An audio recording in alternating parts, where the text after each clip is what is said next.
जय हिंद दोस्तों, आप सभी का तहे दिल से स्वागत है। दोस्तों, इस वीडियो में हम यूपी स्पेशल करंट अफेयर्स करने वाले हैं। दोस्तों, आपका यूपी पीसीएस प्री एग्ज़ाम और आरओ एआरओ दोनों के लिए काफ़ी इंपॉर्टेंट रहेगा। दोस्तों, तो क्लास को आप लोग अधिक से अधिक शेयर कर दीजिएगा। एकदम अपडेटेड आपका करंट अफेयर्स है। तो देखते हैं दोस्तों हम लोग। तो उत्तर प्रदेश घटनाक्रम, ठीक है। तो 5वें राष्ट्रीय जल पुरस्कार 2023 में उत्तर प्रदेश को दूसरा स्थान मिला है। दोस्तों, तो बात किया जाए तो 22 अक्टूबर 2024 को राष्ट्रपति द्रौपदी मुर्मू ने उत्तर प्रदेश राज्य को जल प्रबंधन और जल संरक्षण के क्षेत्र में उत्कृष्ट कार्य करने के लिए राष्ट्रीय जल पुरस्कार से सम्मानित किया। ग्रामीण इलाकों में घर घर तक नल कनेक्शन पहुंचाने और जल संरक्षण तथा जल प्रबंधन के क्षेत्र में उत्कृष्ट कार्य करने के लिए उत्तर प्रदेश को देश में सर्वश्रेष्ठ राज्य की श्रेणी में दूसरा स्थान प्राप्त हुआ है। और सर्वश्रेष्ठ राज्य की श्रेणी में उड़ीसा को दोस्तों उड़ीसा को पहला स्थान मिला है। और गुजरात एवं पुडुचेरी को संयुक्त रूप से तीसरा स्थान दोनों को मिलाकर मिला है, गुजरात और पुडुचेरी को, ठीक है। और उत्तर प्रदेश का दोस्तों दूसरा स्थान है और पहले स्थान पर उड़ीसा है, ठीक है। जल संरक्षण और जल प्रबंधन के साथ साथ उत्तर प्रदेश ने वर्ष 2023 में सबसे तेजी से राज्य के 17,900 गांवों को हर घर नल से जल पहुंचाने का कीर्तिमान स्थापित किया था। प्रदेश में सिंचाई की व्यवस्था बेहतर करने के लिए 6,000 से अधिक चेक डैम और 1,000 तालाबों का निर्माण किया गया। इसके अलावा जल संरक्षण के लिए 31,360 सरकारी भवनों पर रेन वाटर हार्वेस्टिंग संरचनाओं का निर्माण किया गया। दोस्तों, उत्तर प्रदेश में लागू हुई एम सैंड नीति। तो दोस्तों ये क्या है, ये 17 अक्टूबर 2024 को उत्तर प्रदेश सरकार ने राज्य में एम सैंड नीति को लागू कर दिया है, जिसका उद्देश्य है विकास और निर्माण कार्यों को गति देना है। राज्य के विकास और निर्माण परियोजनाओं को तेजी से आगे बढ़ाने के लिए भूतत्व और खनिकर्म विभाग ने एम सैंड नीति तैयार की है। नेशनल सैंड माइनिंग फ्रेमवर्क 2018 और भारतीय मानक ब्यूरो के अनुसार एम सैंड की रासायनिक विशिष्टताएं और क्षमता नदी से प्राप्त बालू के समान होती है। नदी से प्राप्त बालू में मिट्टी और सिल्ट की मात्रा लगभग 0.45% होती है, जबकि एम सैंड में यह लगभग 0.2% है। इसी प्रकार नदी से प्राप्त बालू का जल अवशोषण जो है 1.15% होता है, जबकि एम सैंड में यह लगभग 1.6% है। इस नीति के लागू होने के बाद पर्यावरण और नदियों के पारिस्थितिकी तंत्र को बिना नुकसान पहुंचाए सतत विकास किया जा सकेगा। एम सैंड नीति 2024 के अनुसार एम सैंड उत्पादन इकाइयों को उत्तर प्रदेश सूक्ष्म लघु एवं मध्यम उद्यम प्रोत्साहन नीति 2022 के तहत औद्योगिक इकाई के रूप में मान्यता प्राप्त होगी। खाद्य सुरक्षा को लेकर उत्तर प्रदेश के अध्यादेश देख लिया जाए। 16 अक्टूबर 2024 को उत्तर प्रदेश सरकार द्वारा खाद्य संदूषण और खाद्य उद्योग में असामाजिक गतिविधियों पर बढ़ती चिंताओं को दूर करने के लिए 2 अध्यादेशों का प्रस्ताव किया है, जो मानव अपशिष्ट द्वारा संदूषण से संबंधित घटनाओं की एक श्रृंखला से प्रेरित है। इन अध्यादेशों में शद और सद्भाव विरोधी गतिविधियों की रोकथाम और थूकना निषेध अध्यादेश 2024 तथा उत्तर प्रदेश खाद्य संदूषण निवारण उपभोक्ता को जानने का अधिकार अध्यादेश 2024 भी शामिल है। इसमें अध्यादेशों की मुख्य बातें क्या है देख लीजिए। यह अध्यादेश थूकने या मानव अपशिष्ट को खाद्य पदार्थ में मिलाने से होने वाले संदूषण को संज्ञेय एवं गैर जमानती अपराध बनाने के लिए बनाए गए हैं। अध्यादेशों में उन खाद्य प्रतिष्ठानों के कर्मचारियों के खिलाफ सख्त कार्रवाई करने के प्रावधान शामिल हैं जिनके अवैध विदेशी नागरिक होने की पुष्टि हो गई है। इस कदम का उद्देश्य ऐसे व्यक्तियों को बाहर निकालना है जो खाद्य पदार्थों को दूषित करने या अन्य असामाजिक गतिविधियों में संलिप्त होने के लिए अपनी पहचान छिपाते हैं। पारदर्शिता को बढ़ावा देने हेतु सरकार ने सभी खाद्य प्रतिष्ठानों के लिए मालिकों और प्रबंधकों के नाम से प्रदर्शित करना अनिवार्य कर दिया है। इसके अलावा खाद्य प्रतिष्ठानों में कार्यरत सभी कर्मचारियों को ड्यूटी के दौरान पहचान पत्र पहनना होगा। इसका उद्देश्य है आपका जवाबदेही सुनिश्चित करना और व्यक्तियों को अपनी पहचान छिपाने से रोकना है। सभी भोजनालयों और खाद्य प्रतिष्ठानों को अपने रसोई घरों और भोजन क्षेत्रों में सीसीटीवी कैमरे लगाना अनिवार्य होगा। फुटेज को कम से कम 1 महीने तक रखा जाना चाहिए तथा आवश्यकता पड़ने पर जिला प्राधिकारियों को उपलब्ध कराया जाना चाहिए। इससे संदूषण को रोकने के लिए भोजन की तैयारी और सेवा की निगरानी करने में सहायता मिलेगी। प्रत्येक उपभोक्ता को अपने द्वारा उपभोग किए जाने वाले भोजन तथा उसे तैयार करने वाले प्रतिष्ठान के बारे में आवश्यक जानकारी प्राप्त करने का अधिकार होगा। अध्यादेश यह सुनिश्चित करते हैं कि विक्रेता स्पष्ट साइन बोर्ड लगाएं तथा गलत नाम या छद्म नाम का प्रयोग न करें एवं किसी भी उल्लंघन के लिए उन्हें उत्तरदायी ठहराया जाए। अध्यादेश एक अस्थायी कानून है उस जिसे कार्यपालिका राज्य स्तर पर राज्यपाल दोस्तों द्वारा तब लागू किया जाता है जब विधायिका सत्र में नहीं होती है। यह राज्यों के लिए भारतीय संविधान के अनुच्छेद 213 के तहत जारी किया जाता है, जो राज्यपाल को आपातकालीन स्थितियों में अध्यादेश जारी करने का अधिकार देता है। एक बार अध्यादेश जारी हो जाने के बाद उसे राज्य विधानमंडल के पुनः अधिवेशन में प्रस्तुत किया जाना चाहिए। यदि अगले सत्र के प्रारंभ से 6 सप्ताह के भीतर राज्य विधानमंडल के दोनों सदनों द्वारा इसे अनुमोदित नहीं किया जाता तो अध्यादेश का अस्तित्व जो है समाप्त हो जाएगा। अध्यादेश को अनुच्छेद 14 समानता का अधिकार और 21 जो है अनुच्छेद जीवन और व्यक्तिगत स्वतंत्रता का अधिकार के तहत तर्क संगतता और सार्वजनिक हित के सिद्धांतों का पालन करना होगा। यदि किसी अध्यादेश को मौलिक अधिकारों का उल्लंघन करने वाला या कार्यपालिका के संवैधानिक अधिकारों के दायरे से बाहर पाया जाता है तो न्यायिक समीक्षा की प्रक्रिया उपलब्ध है। उत्तर प्रदेश में औद्योगिक शिकायतों के निस्तारण के लिए ई कोर्ट प्रणाली देख लिया जाए। 8 अक्टूबर 2024 को उत्तर प्रदेश सरकार ने औद्योगिक शिकायतों के निस्तारण के लिए ई कोर्ट प्लेटफॉर्म से औद्योगिक विवादों के प्रबंधन के लिए एक व्यापक डिजिटल समाधान का विकास करने का निर्णय किया है। इस प्रणाली का उद्देश्य औद्योगिक विवादों से संबंधित मामलों को दर्ज करने और सभी पक्षों के लिए एक सरल इंटरफेस प्रदान करना है। इस प्लेटफॉर्म पर संबंधित पक्ष अपने सुझाव और दस्तावेज अपलोड कर सकते हैं ताकि यह सुनिश्चित किया जा सके कि उनकी प्रस्तुतियां कानूनी मानकों को पूरा करती हैं। इसके अलावा ये सिस्टम स्वचालित होने से प्रस्तुतियों को मान्य कर एक विशेष केस नंबर प्रदान करेगा जिससे आवेदक आश्वस्त हो सकेगा कि उनके मामले की समीक्षा की जा रही है। ई कोर्ट प्लेटफॉर्म सभी प्राप्त वादों के प्रभावी प्रबंधन की सुविधा प्रदान करेगा जिसमें स्वीकृति से लेकर समाधान तक ट्रैकिंग सक्षम होगी। साथ ही न्यायालय के कर्मचारियों के लिए मामलों की समीक्षा और सत्यापन के लिए उपकरण होंगे। इससे उचित वर्गीकरण और प्रक्रियाओं का पालन किया जा सकेगा। प्रभावी सुरक्षा उपायों के माध्यम से विकसित किए जा रहे ई कोर्ट प्लेटफॉर्म व इंटरफेस को संवेदनशील जानकारी की रक्षा करने में सक्षम बनाया जाएगा और वह सभी कानूनी मानकों का अनुपालन सुनिश्चित करेगा। कुंभ शिखर सम्मेलन 2024 देख लिया जाए। 5 अक्टूबर 2024 को उत्तर प्रदेश सरकार ने महाकुंभ 2025 की तैयारी के लिए राज्य के विभिन्न स्थानों पर सांस्कृतिक कार्यक्रमों की एक श्रृंखला आरंभ की है। महाकुंभ 2025 की प्रस्तावना के रूप में उत्तर प्रदेश की 18 तहसीलों में इसका शुभारंभ किया जाएगा। कितने? 18। ठीक है। आयोजनों में कुंभ अभिनंदन, रोड शो, बाल युवा कुंभ, कला संस्कृति कुंभ, कवि कुंभ और भक्ति कुंभ शामिल हैं। इन संस्कृति आयोजनों में विश्वविद्यालय और शैक्षणिक संस्थान शामिल होंगे। संस्कृति अकादमियां जैसे कि ललित कला अकादमी और संगीत नाटक अकादमी प्रतियोगिताओं के आयोजन का कार्य संभालती हैं। शून्य प्लास्टिक उपयोग जैसी पर्यावरण अनुकूल विधियों और सुरक्षा के लिए कृत्रिम बुद्धिमत्ता यानी कि AI आर्टिफिशियल इंटेलिजेंस उपकरणों पर ध्यान केंद्रित करना है। 700 इलेक्ट्रिक बसों के माध्यम से परिवहन सुनिश्चित करना तथा त्यौहार के चरम दिनों के दौरान श्रद्धालुओं के लिए सुगम्यता बढ़ाना। महाकुंभ के आयोजन के लिए सभी आवश्यक सुविधाओं को तैयार करने की अंतिम तिथि 15 दिसंबर 2024 निर्धारित की गई है।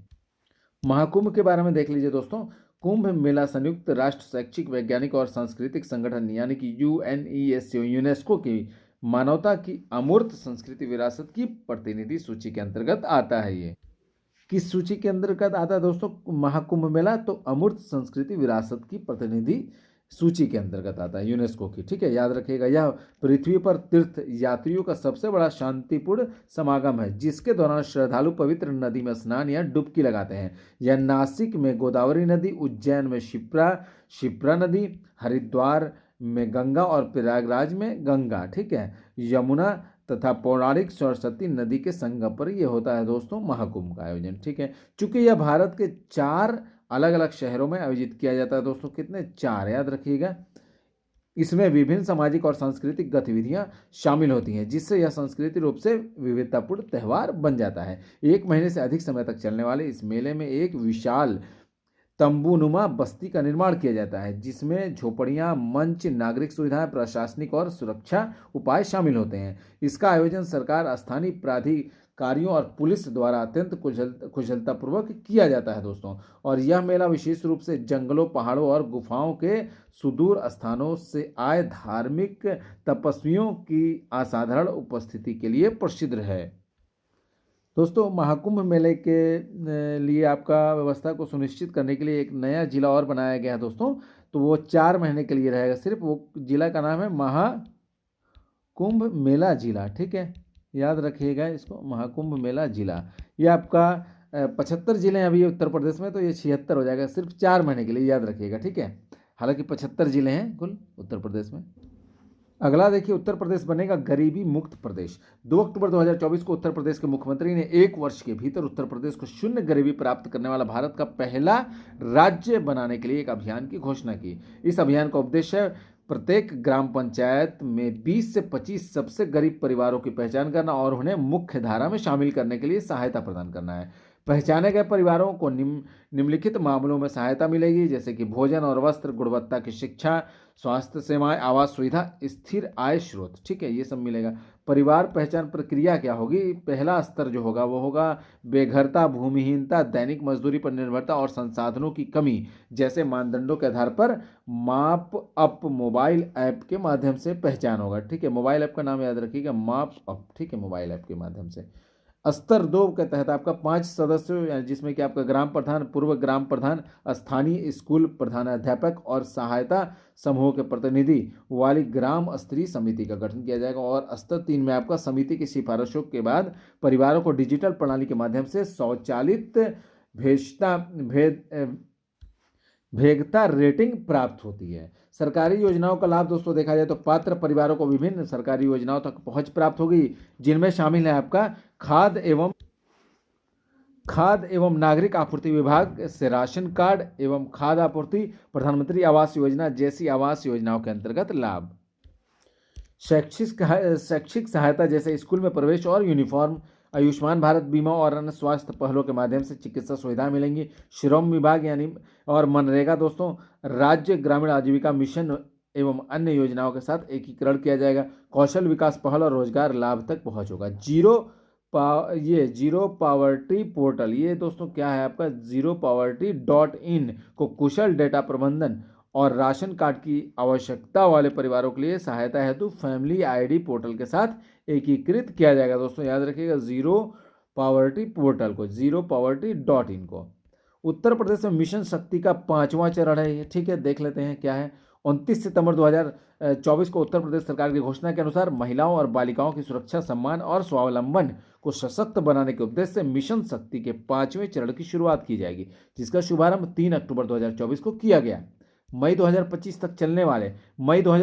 तक चलेगा दोस्तों, ठीक है। चलने वाले इस चरण में जागरूकता अभियान और प्रशिक्षण कार्यक्रम आयोजित किए जाएंगे। इस दौरान 10 लाख बालिकाओं को आत्मरक्षा और जीवन कौशल का प्रशिक्षण मिलेगा। पीएम श्री योजना के तहत चयनित 167 विद्यालयों में करियर काउंसलिंग के सत्र भी आयोजित किए जाएंगे।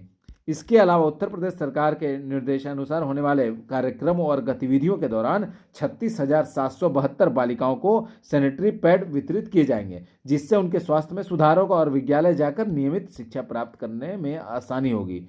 मिशन शक्ति को देखिए तो यहाँ पर मिशन शक्ति क्या है, मिशन शक्ति महिला एवं बाल विकास मंत्रालय का एक एकीकृत महिला सशक्तिकरण कार्यक्रम है ये, जिसे महिलाओं की रक्षा, संरक्षा और सशक्तिकरण के कार्यान्वयन के लिए शुरू किया गया है। यह महिलाओं के जीवन को निरंतर प्रभावित करने वाले मुद्दों को संबोधित कर उन्हें अभिसरण एवं नागरिक स्वामित्व के माध्यम से राष्ट्र निर्माण में समान भागीदार प्रदान कर महिला नेतृत्वकारी विकास की सरकार की प्रतिबद्धता को साकार करना चाहता है। इसकी 2 उप योजनाएं कौन कौन सी हैं, संबल और सामर्थ्य, ठीक है दोस्तों। ये जो दोनों है आपका, ये मिशन शक्ति की उप योजना है, याद रखिएगा इसका नाम संबल और सामर्थ्य, ठीक है। संबल उप योजना महिलाओं की रक्षा एवं संरक्षा के लिए, जबकि सामर्थ्य जो है आपका वो महिलाओं के सशक्तिकरण पर ये केंद्रित है, ठीक है। अनुसूचित जाति के खिलाफ दर्ज मामलों में उत्तर प्रदेश सबसे आगे है। 23 सितंबर 2024 को जारी एक रिपोर्ट के अनुसार वर्ष 2022 में अनुसूचित जातियों एससी के खिलाफ 97.7% अत्याचार 13 राज्यों में केंद्रित थे, जिनमें उत्तर प्रदेश में ऐसे मामलों की सबसे अधिक संख्या दर्ज की गई। कुल 52,866 मामलों में से 51,656 मामले 13 राज्यों में दर्ज किए गए, जिनमें से उत्तर प्रदेश में सबसे अधिक मामले दर्ज किए गए हैं दोस्तों 12,287, या फिर प्रतिशत की बात करें तो 23.78% दर्ज किए गए हैं। अनुसूचित जाति और अनुसूचित जनजाति अत्याचार निवारण अधिनियम 1989 क्या है? एससी एसटी अधिनियम 1989 संसद द्वारा पारित एक अधिनियम है जो एससी एवं एसटी समुदायों के सदस्यों के विरुद्ध भेदभाव का निषेध करने तथा उनके विरुद्ध अत्याचार को रोकने के लिए बनाया गया है। यह अधिनियम इस निराशाजनक वास्तविकता को भी स्वीकार करता है कि अनेक उपाय करने के बावजूद अनुसूचित जातियों, अनुसूचित जनजातियों को उच्च जातियों के हाथों विभिन्न प्रकार के अत्याचारों का सामना करना पड़ रहा है। यह अधिनियम संविधान के अनुच्छेद 15 में क्या है? अनुच्छेद 15 में भेदभाव का प्रतिषेध, अनुच्छेद 17 अस्पृश्यता का उन्मूलन और अनुच्छेद 21 जो है जीवन और व्यक्तिगत स्वतंत्रता का संरक्षण में उल्लेखित संवैधानिक सुरक्षा उपायों को ध्यान में रखते हुए लागू किया गया है, जिसका दोहरा उद्देश्य इन कमजोर समुदायों के सदस्यों की सुरक्षा के साथ साथ जाति आधारित अत्याचारों के पीड़ितों को राहत और पुनर्वास प्रदान करना है। संशोधित एससी एसटी अधिनियम 2018 में प्रारंभिक जांच अनिवार्य नहीं है और एससी एसटी पर अत्याचार के मामलों में एफआईआर दर्ज करने के लिए वरिष्ठ पुलिस अधिकारियों को नियुक्ति हेतु प्राधिकारी की पूर्व अनुमति की भी आवश्यकता नहीं है। उत्तर प्रदेश और मध्य प्रदेश के बीच सौर ऊर्जा परियोजनाओं पर सहयोग, तो इसको देख लीजिए। हाल ही में मध्य प्रदेश और उत्तर प्रदेश सरकारों ने 8 गीगावाट सौर ऊर्जा संयंत्र विकसित करने के लिए साझेदारी की। कितना? 8 गीगावाट, जो 2 भारतीय राज्यों के बीच इस तरह का पहला महत्वपूर्ण नवीकरणीय ऊर्जा सहयोग है। उत्पादित बिजली को दोनों राज्यों के बीच वितरित किया जाएगा, बांटा जाएगा, जो हर 6 महीने में उनकी अधिकतम मांग के मौसम के अनुसार होगा। मध्य प्रदेश राज्य में अधिकतम मांग अक्टूबर से मार्च तक होती है, जो रबी फसल के मौसम के साथ मेल खाती है, जबकि उत्तर प्रदेश राज्य में अधिकतम मांग जो है अप्रैल से सितंबर के बीच होती है, जो खरीफ फसल के मौसम के साथ मेल खाती है। सौर ऊर्जा का वितरण मौसमी मांग आधार पर किया जाएगा। परियोजना चरण और विकास देख लीजिए। प्रथम चरण में 2 गीगावाट की परियोजना विकसित की जाएगी दोस्तों, जिसके लिए मोरेना मध्य प्रदेश को संभावित स्थल के रूप में चिन्हित किया गया है। मध्य प्रदेश ने वर्ष 2030 तक 20 गीगावाट नवीकरणीय ऊर्जा क्षमता प्राप्त करने का लक्ष्य निर्धारित किया, जो वर्तमान 9 गीगावाट है वर्तमान में, ठीक है। उत्तर प्रदेश ने वर्ष 2026-27 तक 22 गीगावाट सौर क्षमता का लक्ष्य प्राप्त करने का लक्ष्य किया है। कितना? 22 गीगावाट प्राप्त करने का लक्ष्य किया है। वर्तमान में 6.8 गीगावाट है, ठीक है, याद रखिएगा। उत्तर प्रदेश अंतर्राष्ट्रीय व्यापार शो 2024, तो हाल ही में एमएसएमई ओडीओपी यानी कि वन डिस्ट्रिक्ट वन प्रोडक्ट और जीआई उत्पाद वन डिस्ट्रिक्ट वन प्रोडक्ट की शुरुआत हुई थी, कब हुई थी दोस्तों? एक जिला एक उत्पाद की शुरुआत हुई थी 2018 में हुई थी, ठीक है। जीआई उत्पादों पर जोर देते हुए वैश्विक निवेश केंद्र के रूप में उत्तर प्रदेश की बढ़ती स्थिति को बढ़ावा देने हेतु यूपी इंटरनेशनल ट्रेड शो 2024 का शुभारंभ किया। यूपी इंटरनेशनल ट्रेड शो 2024 का उद्देश्य उत्तर प्रदेश को भारत में एक प्रमुख विकास इंजन के रूप में प्रस्तुत करना है। यह show India expo centre and mart greater Noida में आयोजित किया गया दोस्तों। कहाँ आयोजित किया गया? ग्रेटर नोएडा में। India expo centre and mart greater Noida में, ठीक है। राज्य ने प्रधानमंत्री और मुख्यमंत्री के मार्गदर्शन में $1 ट्रिलियन की अर्थव्यवस्था प्राप्त करने का उद्देश्य निर्धारित किया है। इस अंतर्राष्ट्रीय व्यापार शो में साझेदार देश वियतनाम है दोस्तों, याद रखिएगा। यह शो उत्तर प्रदेश के व्यवसाय, वाणिज्य, शिल्प, संस्कृति, भोजन और नवाचार पर प्रकाश डालता है। यह व्यापार मेला एमएसएमई भौगोलिक संकेत जीआई उत्पादों और एक जिला एक उत्पाद योजनाओं को बढ़ावा देता है। यह उद्यमों को वैश्विक स्तर पर अपनी पहुंच प्रदर्शित करने और उसका विस्तार करने के लिए एक मंच प्रदान करता है, जिससे आर्थिक विकास को बढ़ावा मिलता है। इसमें सरकारी और निजी दोनों क्षेत्रों को प्रोत्साहन योजनाओं तथा पहलों को भी शामिल किया गया है। उत्तर प्रदेश ने ग्रैंड प्रिक्स से स्ट्रीट रेस को समाप्त किया है। ये देख लिया जाए हम लोग क्या है। हाल ही में उत्तर प्रदेश सरकार ने सुरक्षा और व्यवस्था को प्राथमिकता देते हुए बुध इंटरनेशनल सर्किट पर इंडियन ग्रैंड प्रिक्स के लिए प्रस्तावित स्ट्रीट रेस को रद्द करने का निर्णय लिया है। ग्रैंड प्रिक्स एक प्रमुख मोटर स्पोर्ट्स इवेंट है, ठीक है, इवेंट है जो फार्मूला 1 F1 विश्व चैंपियनशिप के साथ साथ अन्य रेसिंग श्रृंखलाओं का भी हिस्सा है ये। उत्तर प्रदेश सरकार ने इंडियन ग्रैंड प्रिक्स से संबंधित एक बड़े परिवर्तन का नियंत्रण अपने हाथ में ले लिया है तथा इसमें स्ट्रीट रेस को शामिल करने के विचार को रद्द कर दिया है।